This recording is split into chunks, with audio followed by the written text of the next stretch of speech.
Hello दोस्तों, NCERT books and solutions में आज की वीडियो में आप पढ़ेंगे छठवीं कक्षा की एनसीईआरटी हमारे इतिहास भाग 1 का अध्याय 2 आखेट खाद्य संग्रह से भोजन उत्पादन तक। इस अध्याय में आप जिन टॉपिक्स के बारे में पढ़ेंगे वे हैं आरंभिक मानव इधर उधर क्यों घूमते थे, आरंभिक मानव के बारे में जानकारी कैसे मिलती है, रहने की जगह कैसे निर्धारित होती थी, आग की खोज कब हुई, बदलती जलवायु, खेती और पशुपालन की शुरुआत कैसे हुई, घरेलूकरण की प्रक्रिया और एक नवीन जीवन शैली किस प्रकार से शुरू हुई, आरंभिक कृषक और पशुपालकों के बारे में कैसे पता करें और मानव का अस्थायी जीवन कब और कैसे प्रारंभ हुआ तथा मेहरगढ़ में जीवन मृत्यु के बारे में। तो आइए शुरू करते हैं छठवीं कक्षा की एनसीईआरटी हमारे अतीत भाग 1 का अध्याय 2 आखेट खाद्य संग्रह से भोजन उत्पादन तक। दोस्तों, एक बालक है तुषार, उसकी रेल यात्रा के बारे में जानते हैं। तुषार अपने एक रिश्तेदार की शादी में दिल्ली से चेन्नई जा रहा था। रेल में उसे खिड़की वाली सीट मिल गई, जहां से वह बाहर का नज़ारा देखने में मग्न हो गया। तेज दौड़ती गाड़ी से उसने देखा कि पेड़ पौधे, घर, खेत खलिहान बड़ी तेजी से पीछे की ओर छूटते चले जा रहे थे। तभी उसके चाचा ने उसके कंधे पर हाथ रखकर कहा, पता है, लोगों ने मात्र 150 साल पहले रेल यात्रा करनी शुरू की थी। बस तो इसके कुछ दशक बाद आई। तुषार सोचने लगा कि जब लोगों के पास आने जाने के लिए तेज रफ्तार वाली सवारियां नहीं थी, तो क्या वे यात्रा नहीं करते थे? क्या वे अपनी सारी जिंदगी एक ही जगह पर बिता दिया करते थे? नहीं, ऐसी बात नहीं थी। तो आइए जानते हैं आरंभिक मानव आखिर इधर से उधर क्यों घूमते थे। दोस्तों, हम उन लोगों के बारे में जानते हैं जो इस उपमहाद्वीप यानी भारतीय उपमहाद्वीप में 20 लाख साल पहले रहा करते थे। आज हम उन्हें आखेटक खाद्य संग्राहक यानी आखेटक का अर्थ शिकारी होता है। खाद्य संग्राहक मतलब जंगल से फल, फूल, वनस्पतियां, कंदमूल आदि को खोदकर इकट्ठा करना और उन्हें भोजन के रूप में प्रयोग करना। तो आज हम उन्हें आखेटक खाद्य संग्राहक के नाम से जानते हैं और भोजन का इंतजाम करने की विधि के आधार पर उन्हें इस नाम से पुकारा जाता है। आमतौर पर खाने के लिए वे जंगली जानवरों का शिकार करते थे, मछलियाँ और चिड़िया पकड़ते थे, फल, मूल, कंदमूल, दाने, पौधे, पत्तियाँ और अंडे इकट्ठा किया करते थे। दोस्तों, आखेटक खाद्य संग्राहक समुदाय के लोग एक जगह से दूसरी जगह पर घूमते रहते थे और इसके कई कारण थे। आइए उन कारणों के बारे में जान लेते हैं कि आखेटक खाद्य संग्राहक समुदाय के लोग एक जगह से दूसरी जगह क्यों घूमते थे। पहला कारण ये था कि अगर वे एक जगह पर ज़्यादा दिनों तक रहते तो आसपास के पौधों, फलों और जानवरों को खाकर समाप्त कर देते थे। इसलिए और भोजन या अधिक भोजन की तलाश में इन्हें दूसरी जगहों पर जाना पड़ता था। दूसरा कारण ये था कि जानवर अपने शिकार के लिए या फिर हिरन और मवेशी अपना चारा ढूंढने के लिए एक जगह से दूसरी जगह जाया करते थे और इसलिए इन जानवरों का शिकार करने वाले लोग भी इनके पीछे पीछे जाया करते थे। आखेटक खाद्य संग्राहकों के एक जगह से दूसरी जगह पर विचरण करने का जो तीसरा महत्वपूर्ण कारण ये था कि पेड़ों और पौधों में फल फूल अलग अलग मौसम में आते हैं, इसलिए लोग उनकी तलाश में उपयुक्त मौसम के अनुसार अन्य इलाकों में घूमते होंगे। चौथा कारण ये है कि पानी के बिना किसी भी प्राणी या पेड़ पौधे का जीवित रहना संभव नहीं होता। और पानी कहाँ था? तो पानी झील, झरनों और नदियों में मिलता है।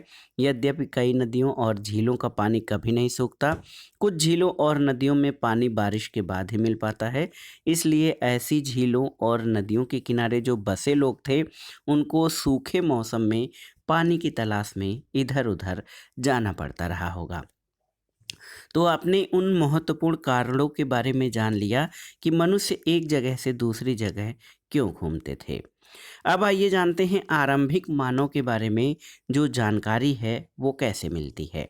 दोस्तों, पुरातत्वविद यानी आर्कियोलॉजिस्ट जो हैं, उनको कुछ ऐसी वस्तुएं मिली हैं जिनका निर्माण और उपयोग आखेटक खाद्य संग्राहक किया करते थे। ये संभव है कि लोगों ने अपने काम के लिए पत्थरों, लकड़ियों और हड्डियों के औजार बनाए हों। इनमें से पत्थरों के औजार आज भी बचे हैं। लकड़ी और हड्डियों के औजार जो हैं वो गल गए हैं, समाप्त हो गए हैं, सड़कर जो है समाप्त हो गए हैं, लेकिन पत्थरों के औजार आज भी बचे हैं और इन्हीं पत्थरों के औजारों के आधार पर पुरातत्वविदों ने आखेटक खाद्य संग्राहकों के कई प्रकार के क्रियाकलापों के बारे में जानने का प्रयास किया है। इनमें से कुछ औजारों का उपयोग फल फूल काटने के लिए, हड्डियां और मांस काटने के लिए, पेड़ों की छाल और जानवरों की खाल उतारने के लिए किया जाता था और कुछ के साथ हड्डियों या लकड़ियों के मुट्ठे लगाकर भाले और बाड़ जैसे हथियार बनाए जाते थे। कुछ औजारों से लकड़ियाँ काटी जाती थीं। लकड़ियों का प्रयोग ईंधन के साथ साथ झोपड़ियाँ यानी रहने के लिए आवास और औजार बनाने के लिए भी किया जाता था। यहाँ पर इस चित्र में आप देख सकते हैं दोस्तों, पत्थर के औजारों का उपयोग जो यहाँ पर बाएं दर्शाया गया है, ये नुकीला पत्थर जो है, ये आप जान लीजिए कि ये खाने योग्य जड़ों को, यहाँ पर देखिए, खाने योग्य जड़ों को खोदने के लिए किया जाता था और दाएं जो है यहाँ पर जानवरों की खाल से बने वस्त्रों को सिलने के लिए इस प्रकार के छोटे यंत्र का प्रयोग किया जाता था। रहने की जगह निर्धारित करना, एक आगे मानचित्र है उसको आपको देखना है। लाल त्रिकोण वाले स्थान वे पुरास्थल हैं जहां पर आखेटक खाद्य संग्राहकों के होने के प्रमाण मिले हैं। इसके अलावा और कई स्थानों पर आखेटक खाद्य संग्राहक रहते थे और मानचित्र में सिर्फ कुछ गिने चुने स्थान ही चिन्हित किए गए हैं।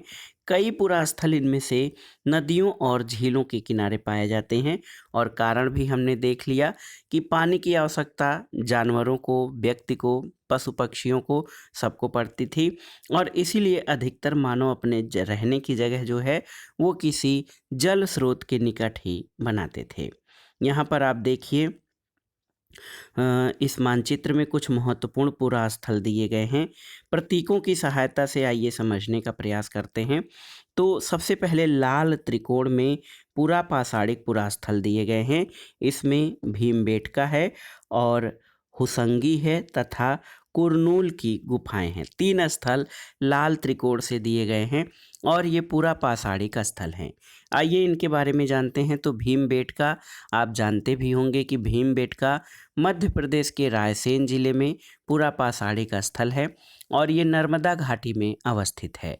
यहाँ से प्राचीनतम मानव द्वारा बनाए गए शैलचित्र और शैलाश्रयों के प्रमाण मिले हैं। दूसरा हुसंगी, तो ये कर्नाटक के यादगीर जिले में है और ये दोस्तों यहाँ से कई प्रकार के पत्थर के उपकरण और औजार मिले हैं। कुरनूल गुफाएं आप जानते हैं, ये आंध्र प्रदेश के कुरनूल जिले में है और यहाँ से पाषाणकालीन हथियार और रॉक पेंटिंग मिले हैं। दूसरा जो है नौ पाषाणिक पुरास्थल जो चौकोर नीले कलर में दर्शाए गए हैं। तो सबसे पहले इसमें बुर्जहोम है। बुर्जहोम जम्मू कश्मीर में दोस्तों श्रीनगर के पास स्थित ये नौ पाषाणिक स्थल है और यहाँ से गर्तावास यानी गड्ढे के आवासों के साक्ष्य मिले हैं। मेहरगढ़ के बारे में जानते हैं। ये देखिए, मेहरगढ़ जो है भारत के पश्चिमोत्तर प्रांत में है और आप देख सकते हैं कि मेहरगढ़ वर्तमान में पाकिस्तान के बलूचिस्तान प्रांत में बोलन नदी के किनारे है और विश्व में सबसे पहले कृषि और पशुपालन के साक्ष्य यहीं मेहरगढ़ से मिलने के साक्ष्य मिले हैं। यानी कृषि और पशुपालन के प्राचीनतम साक्ष्य मेहरगढ़ से मिले हैं। यहाँ पर देखिए चिरांद, तो चिरांद जो है ये बिहार में स्थित है। यहाँ से बर्तन और औजार मिले हैं। दाओजली हेडिंग, तो दोस्तों दाओजली हेडिंग जो है ये असम में स्थित पहाड़ी है और वर्तमान से 2700 वर्ष पहले यहाँ से बर्तन और पत्थर के औजार मिले हैं।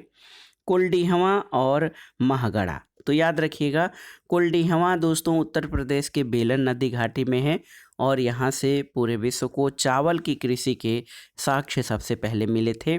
महगढ़ा इलाहाबाद के मेजा तहसील में बेलन नदी घाटी में स्थित है। यहाँ से व्यक्तियों के आवास, पशुओं के साक्ष्य, पशु बाड़े के प्रमाण कोल्डीहमा से मिले हैं। ये नौपाषाणिक स्थल हैं।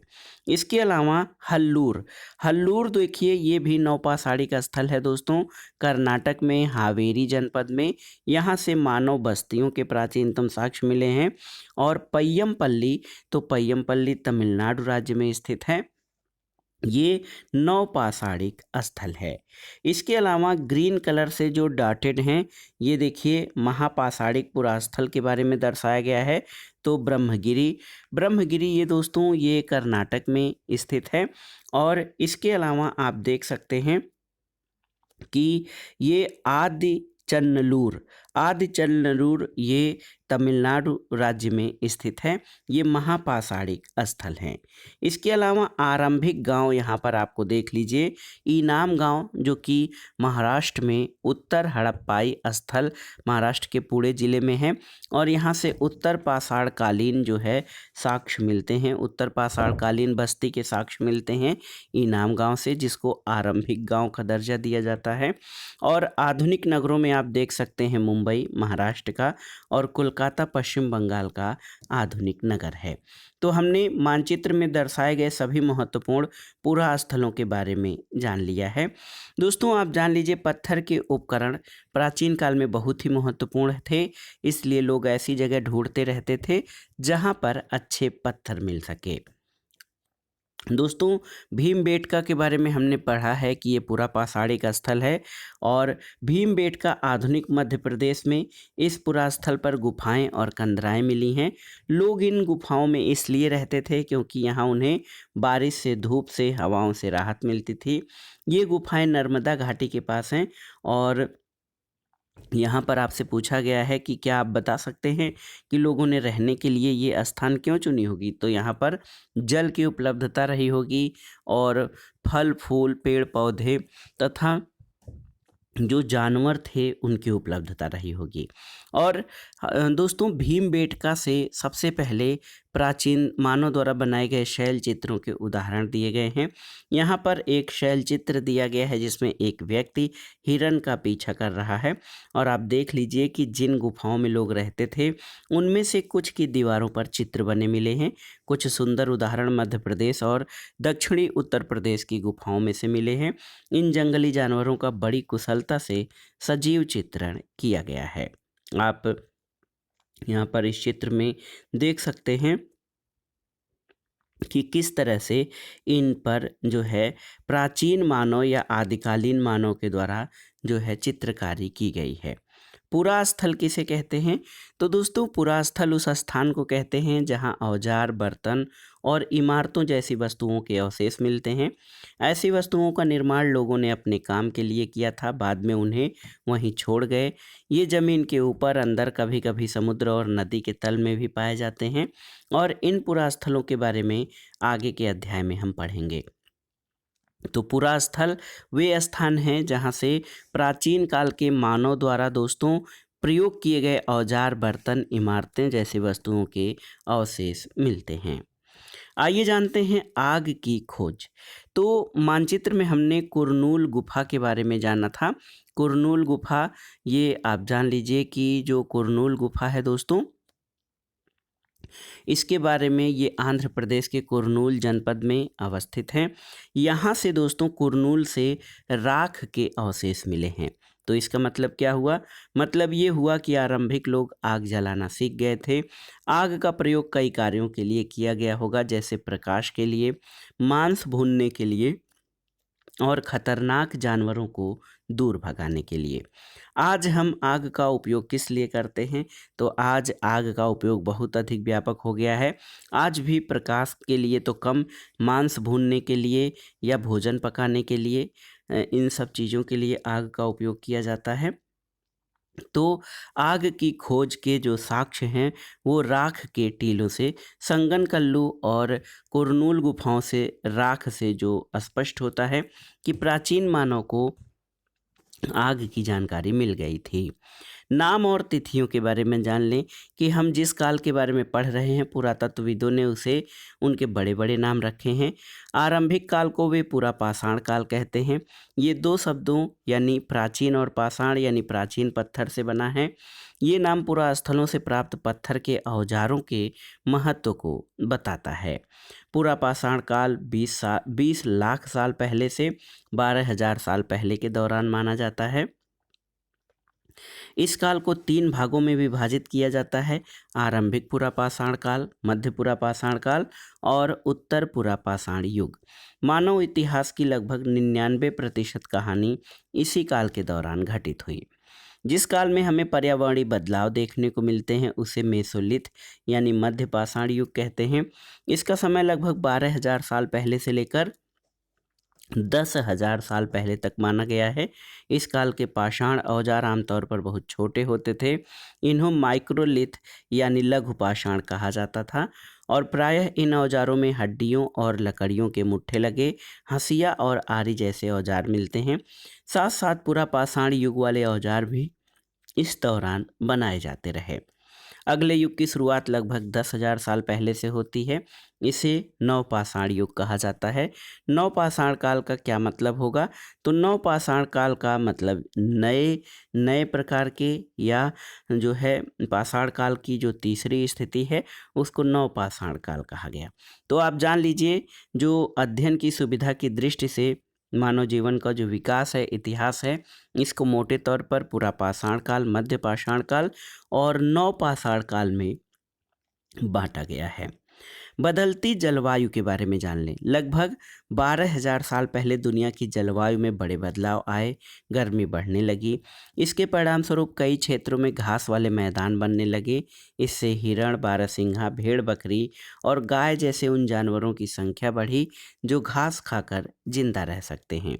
जो लोग इन जानवरों का शिकार करते थे वे भी इनके पीछे आए और इनके खाने पीने की आदतों और प्रजनन के समय की जानकारी हासिल करने लगे।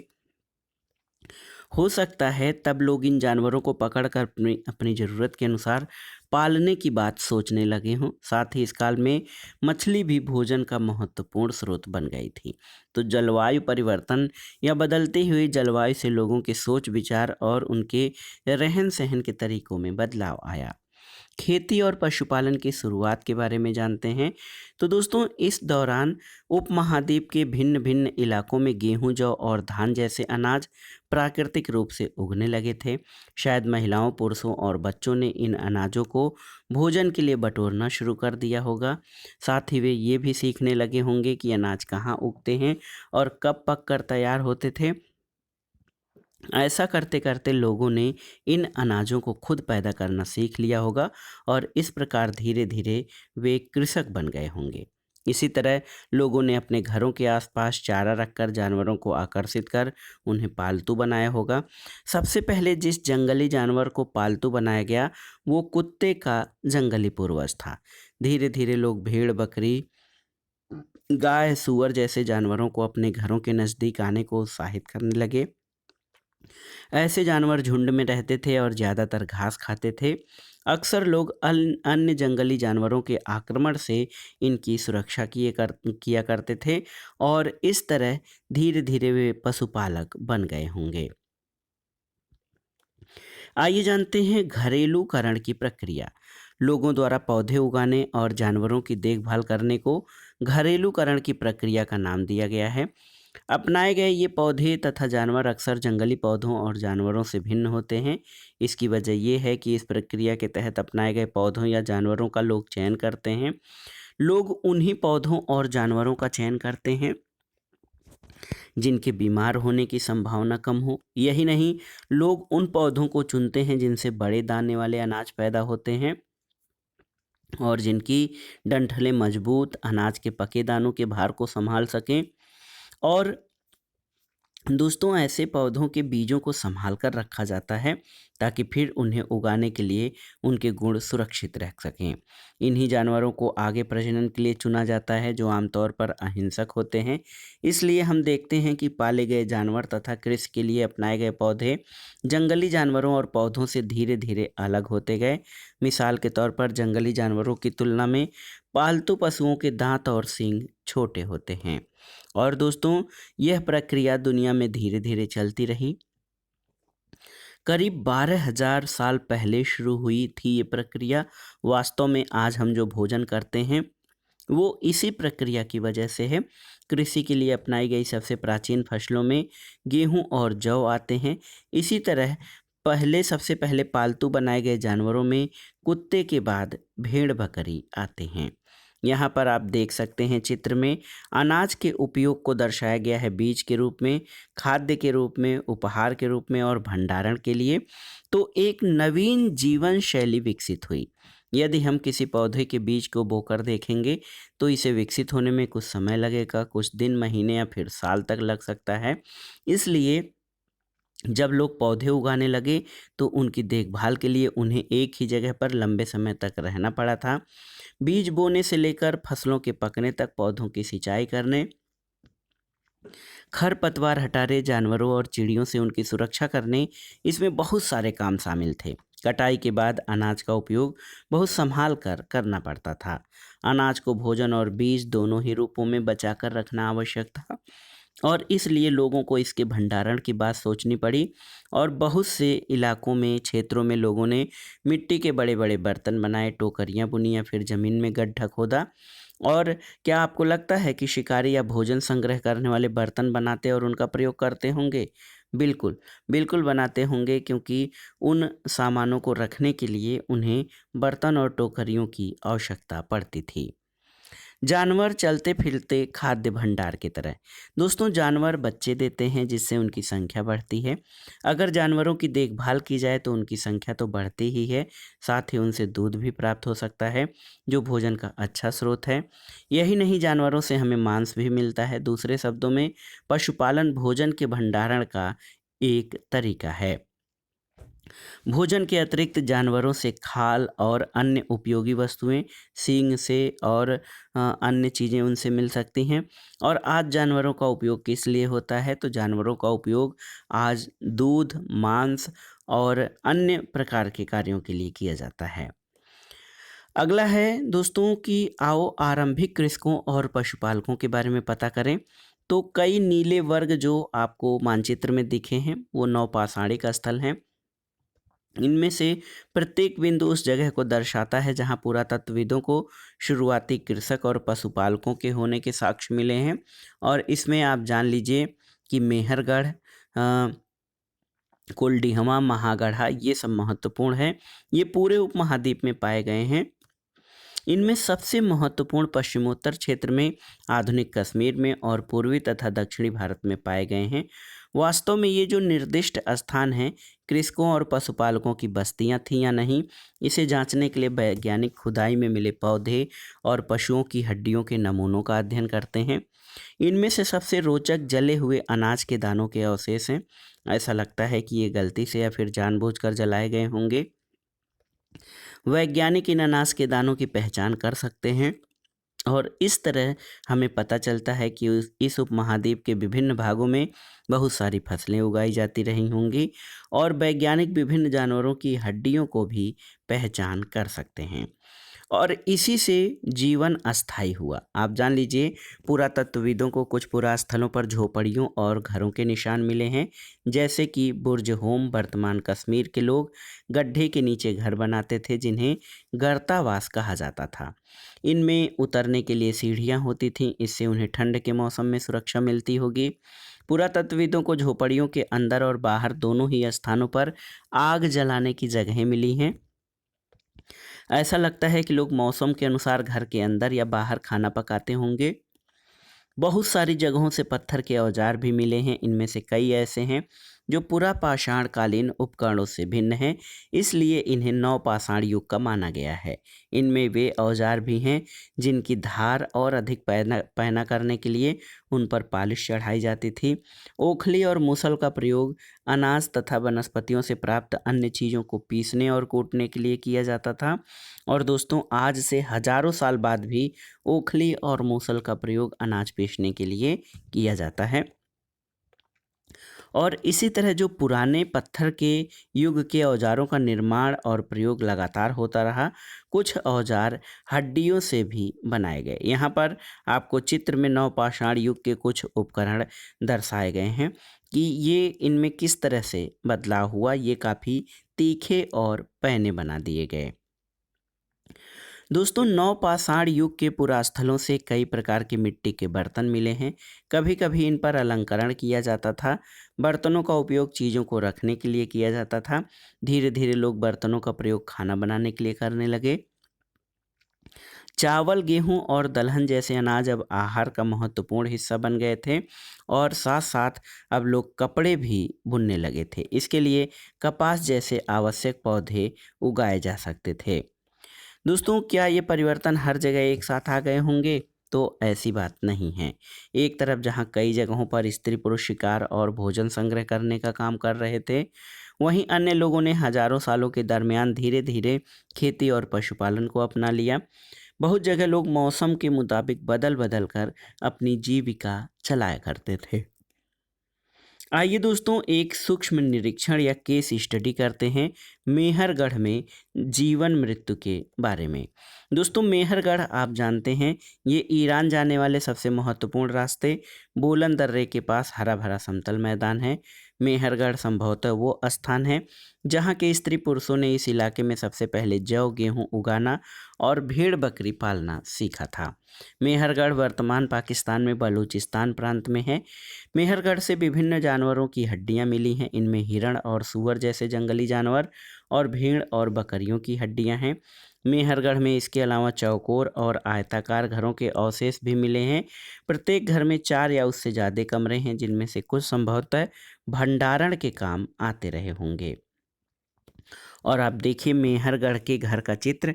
मेहरगढ़ के घर शायद ऐसे दिखते हों, और आप जिस घर में रहते हैं उसके साथ इस घर की क्या समानता है, तो आप देख सकते हैं आज भी घर जो हैं काफ़ी हद तक इसी आकार और प्रकार में बनाए गए हैं। दोस्तों, मृत्यु के बाद सामान्यतः मृतक के सगे संबंधी उसके प्रति सम्मान जताते हैं। लोगों की आस्था भी है कि मृत्यु के बाद जीवन होता है, इसलिए कब्रों के पास मृतकों के साथ कुछ सामान भी रख जाते थे। मेहरगढ़ में कई ऐसी कब्रें मिली हैं। एक कब्र में एक मृतक के साथ बकरी को दफनाया गया है। शायद संभवतः इसे परलोक में मृतक के खाने के लिए रखा गया होगा। और यहाँ मेहरगढ़ की कब्र का चित्र, और इसमें दिखाया गया है कि क्या आप बकरी के कंकाल को पहचान सकते हैं। तो दोस्तों, यहाँ पर व्यक्ति का कंकाल और यहाँ पर बकरी का कंकाल दोस्तों दर्शाया गया है।